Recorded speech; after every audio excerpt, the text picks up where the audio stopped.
Halo Bapak Ibu guru hebat di seluruh Indonesia, salam dan bahagia. Dengan adanya pengelolaan kinerja PMM, ada banyak pertanyaan yang masuk ke saya terkait dengan apa dan bagaimana penjelasan tiap indikator pengembangan kompetensi. Oke, kita akan bahas satu persatu ya.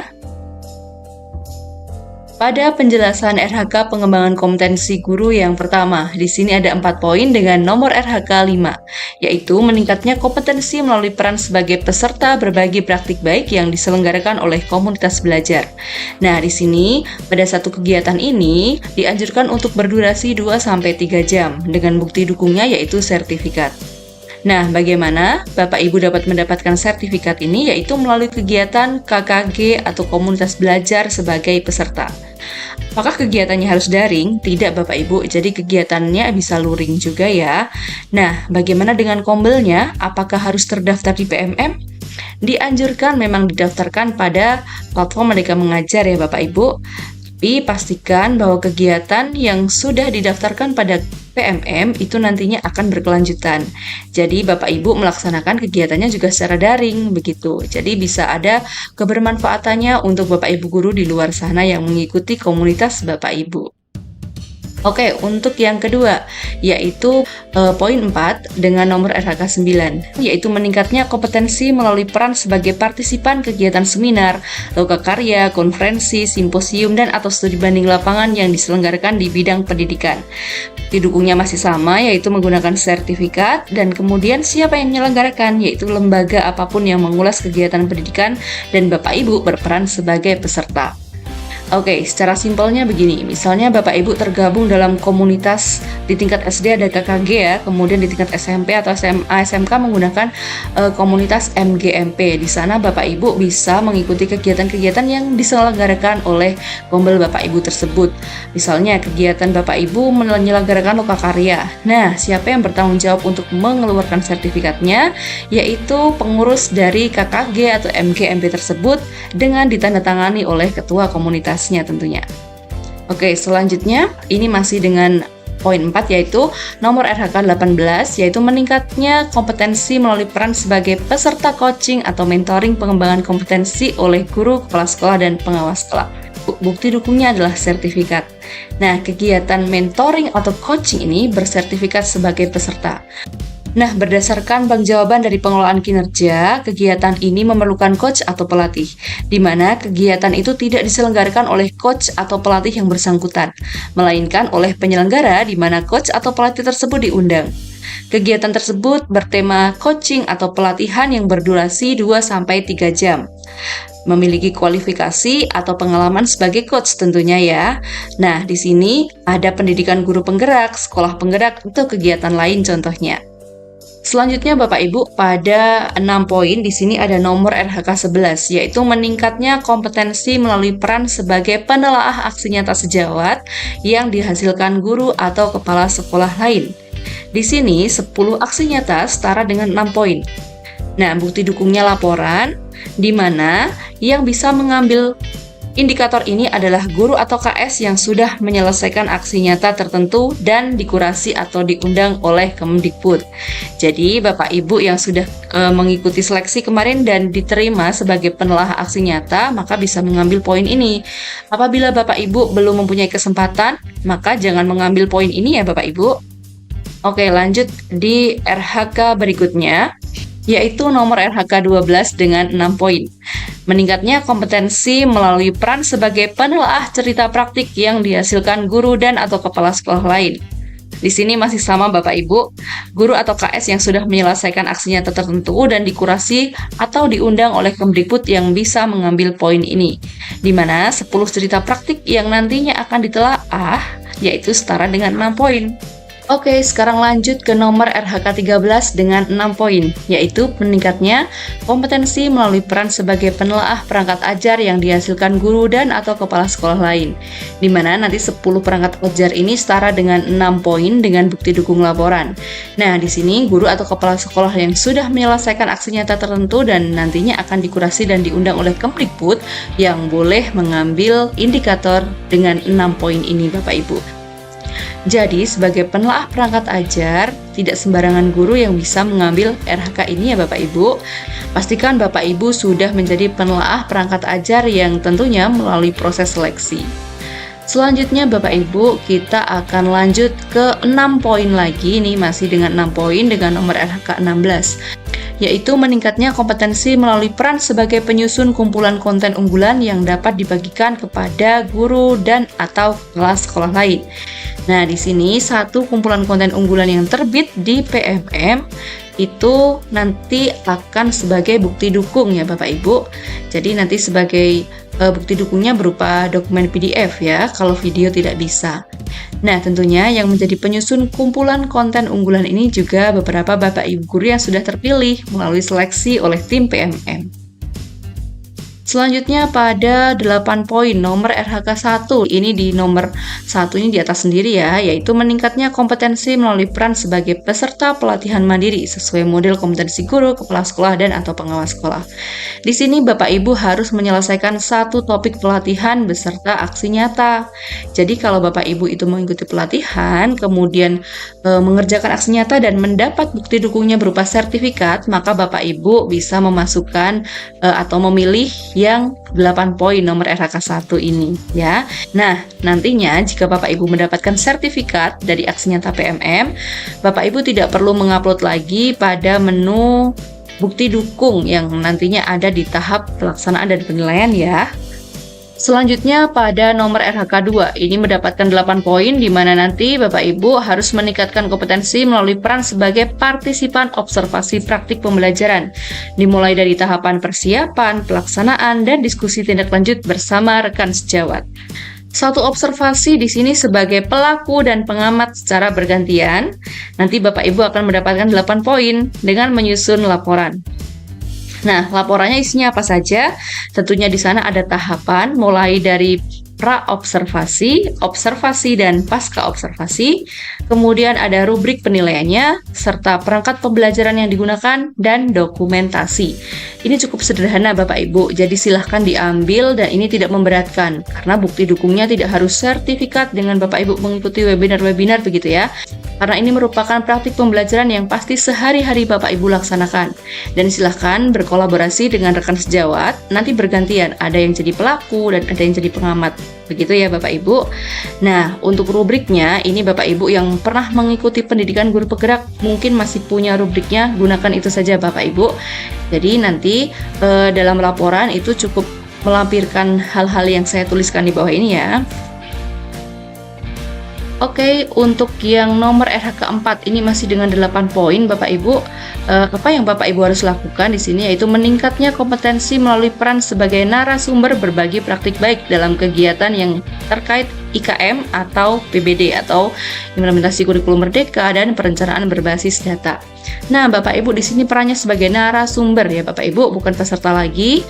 Karena nilainya juga cukup besar, 8 poin dengan kegiatan berdurasi 2-3 jam dengan bukti dukungnya sertifikat.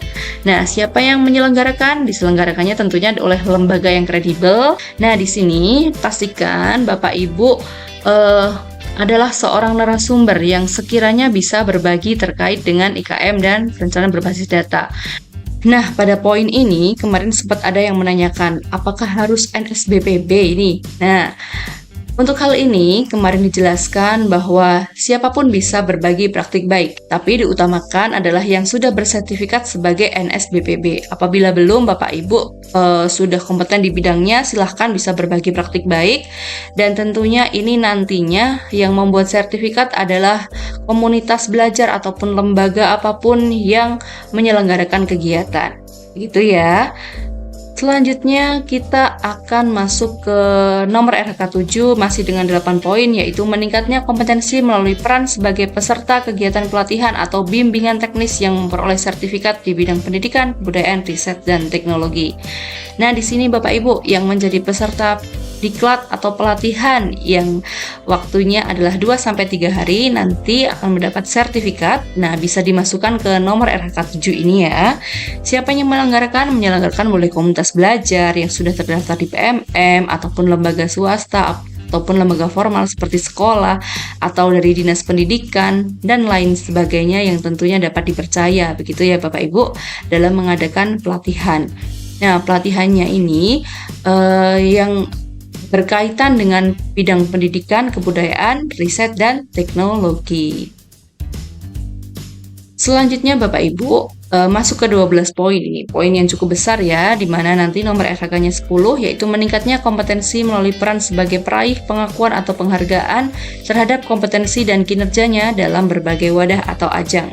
Di sini satu penghargaan itu 12 poin Bapak Ibu. Cukup besar dengan buktinya yaitu piagam, dan penghargaan ini tidak selalu kejuaraan ya Bapak Ibu. Next, kita ke nomor RHK 14 dengan 12 poin, yaitu meningkatnya kompetensi melalui peran sebagai penyusun cerita praktik yang dapat dibagikan kepada guru dan atau sekolah lain. Dan pastikan cerita praktik yang Bapak Ibu buat itu terbit di PMM melalui proses kurasi oleh tim PMM juga Bapak Ibu. Jadi apabila Bapak Ibu mempunyai cerita praktik tetapi belum terunggah dan belum terbit pada fitur ide praktik atau rekomendasi jempolan, maka Bapak Ibu belum bisa memilih RHK ini ya. Nah, bukti dukungnya berupa dokumen PDF di sini dan tentunya melalui proses kurasi gitu. Selanjutnya kita akan masuk ke nomor RHK 17 dengan 12 poin, yaitu meningkatnya kompetensi melalui peran sebagai coach, mentor, fasilitator, dan atau PP dalam kegiatan pengembangan kompetensi.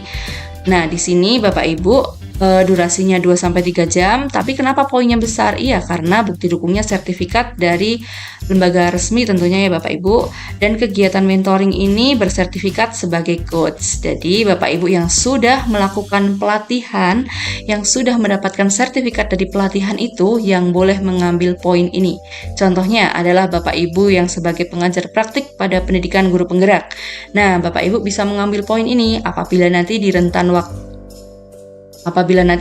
waktu Januari sampai Juni, Bapak Ibu akan memperoleh sertifikat sebagai coach atau mentor atau fasilitator. Nah, sertifikatnya dari mana? Jika Bapak Ibu seorang PP, sertifikatnya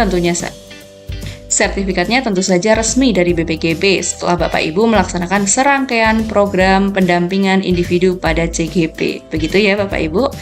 Selanjutnya kita akan lanjut ke poin 24 ini, nomor RHK 8. Nah, karena ini cukup besar Bapak Ibu, apa sih kegiatannya? Coba kita baca ya, yaitu meningkatnya kompetensi melalui peran sebagai peserta praktik magang pada dunia kerja dan atau bidang lain yang relevan. Karena durasi waktunya juga cukup panjang, yaitu 2-4 minggu dengan bukti dukung sertifikat. Nah, kegiatan magangnya juga harus sesuai atau relevan dengan dunia kerja atau di bidang pendidikan tentunya. Nah, selanjutnya kita akan masuk ke poin 24 lagi ini dengan nomor RHK 15, yaitu meningkatnya kompetensi melalui peran sebagai penyusun perangkat ajar yang dapat dibagikan kepada guru dan atau KS lainnya. Nah, dengan syarat satu perangkat ajar yang dibuat itu terbit di PMM. Di mana terbitnya? Tentu saja di menu atau fitur perangkat ajar. Tidak semata-mata kita upload di bukti karya, kemudian itu bisa dicari atau bisa digunakan oleh guru-guru lain tanpa proses kurasi. Itu tidak Bapak Ibu. Jadi bukti dukungnya ini perangkat ajar yang terbit di MM, dan siapa yang bisa mengupload adalah Bapak Ibu yang sudah masuk menjadi kontributor.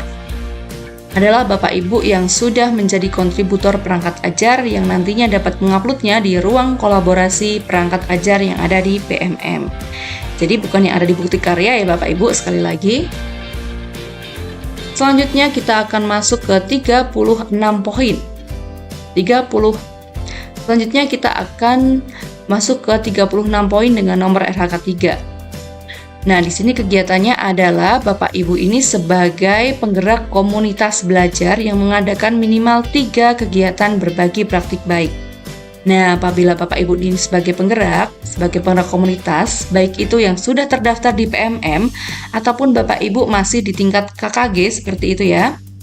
Kalau di SD KKG dan Bapak Ibu sebagai penggerak komunitas, di sana ada beberapa struktur organisasi, mulai dari ketua, sekretaris, bendahara, dan sebagainya, itu bisa mengambil poin RHK 36 poin ini. itu bisa mengambil indikator ini Bapak Ibu. Dan kegiatannya adalah dalam 1 semester, mulai dari Januari sampai Juni.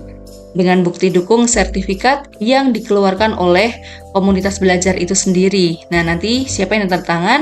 Yang tanda tangan adalah ketua komunitas belajarnya. Begitu ya Bapak Ibu. Nah, pastikan juga Bapak Ibu di sini adalah sebagai penyelenggara, bukan pembicara atau narasumbernya, bukan juga sebagai peserta, tapi Bapak Ibu adalah penyelenggara. Gitu ya. Nah, ini pada poin yang terbesar, yaitu 128 poin dengan nomor RHK 6, yaitu meningkatnya kompetensi melalui peran sebagai peserta program pelatihan dan pendidikan jangka pendek atau menengah pada bidang kepemimpinan dan bidang teknis yang relevan, seperti pendidikan guru penggerak atau pelatihan manajerial kepala sekolah. Di sini karena poinnya itu cukup besar, durasi kegiatannya juga tidak main-main ya Bapak Ibu, yaitu 3-6 bulan. Bukti dukungnya adalah sertifikat, di mana kegiatan